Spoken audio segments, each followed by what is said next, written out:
It was pretty obvious. I mean, what do you say about the subservience of America? Because obviously Trump is a big Netanyahu buddy.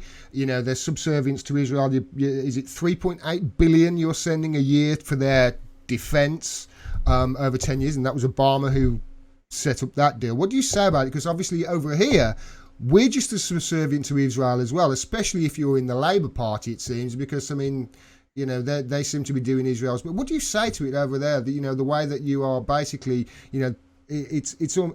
I mean, Netanyahu basically can come over and just address your Senate without the president even knowing, can't he? Yes, he can. He does whatever he wants to do.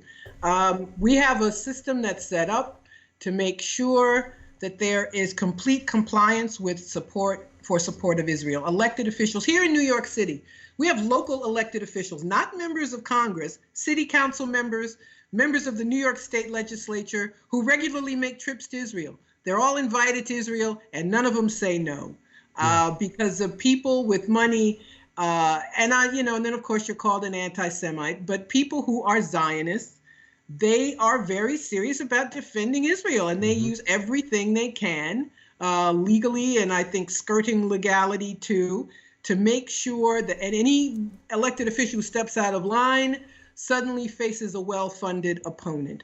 And that is the way things work in this country. So yes, Netanyahu, the Republicans could invite Netanyahu because Obama did one of the few good things, I think, the so-called nuclear deal with Iran. But Obama had an iftar, an Eid dinner at the White House, and invited the Israeli ambassador, and he was the first person to speak. And it was the most bizarre thing. So anyway, it's I'm not remembering the story very well, but from the bottom of electoral politics all the way to the top, everybody knows that they have to back Israel or just be silent about it and not say anything. Anybody who opposes Israeli policy is done for. The corporate media do it.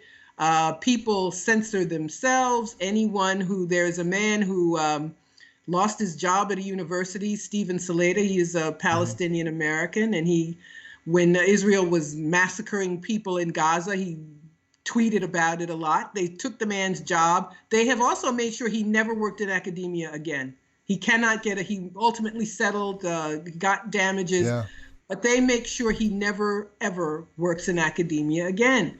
And so everybody gets the message, and people toe the line out of fear. Yeah, there was a CNN reporter as well who did a speech. I think it was at the United Nations. He did the speech, and in the speech he said, you know, we need to free Palestine from the river to the sea, and they sacked him. CNN and Mark sacked Lamont him. Hill. Yeah, he was a commentator. He was gone. I mean, it's out in the open. Can you see this ever changing, Margaret? A lot of other things would have to change first. We would have to have something really revolutionary happen in order for that to happen, because we're talking about very powerful people. We're talking about people who use their money to silence, and it's a part of a bigger problem where money talks, where lobbies, you know, the Israeli lobby is, in a way, it's not unique. We have a lobby that makes sure our prescription drugs aren't subsidized. We have lobbies who make sure we don't have the regulations that would help us. We have lobbies that make sure that they keep getting their way. So it could not be an attack just on this lobby, but on the very foundation, the very nature of the way our system runs. And we need people to show some courage and not just give in, because Corbyn lost anyway, and Bernie Sanders could lose anyway, and somebody's got to say I'm going to do this, and it's ride or die, because then we have people, and then you're just a chump. So Corbyn, it turns out he's just a chump who's not the prime minister. He drove me insane last year. He drove me mad.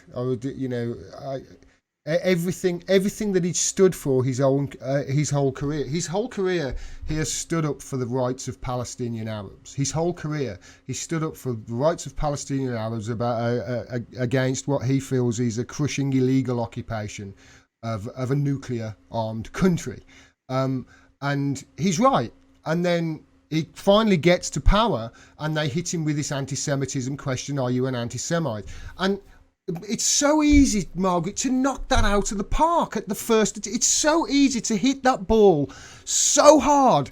The media don't ever ask you it again because you just say something like, I don't know. Well, this is a trick. No, I'm not an anti-Semite, and I'll tell you what, it's a trick. That you're trying to deflect away from the fact that I'm standing up for Palestinian Arabs, who, by the way, are Semites.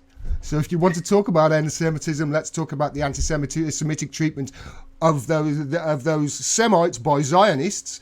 You know, he says that once. The first time they ask that question, he says it once. And I guarantee you, they won't even let him finish the answer. They are cutting him off right there because they know then, if they ask him again, he's going to say, well, look at all these crimes that Israel are committing against Palestine. Look at all what they're doing here. Look at how they're infiltrating our politics over here with the grassroots. Look at the astroturfing they're doing. Look at how, you know, members of my own party have been offered junkets over in Israel. And then, you know, Joan Ryan I'm talking about.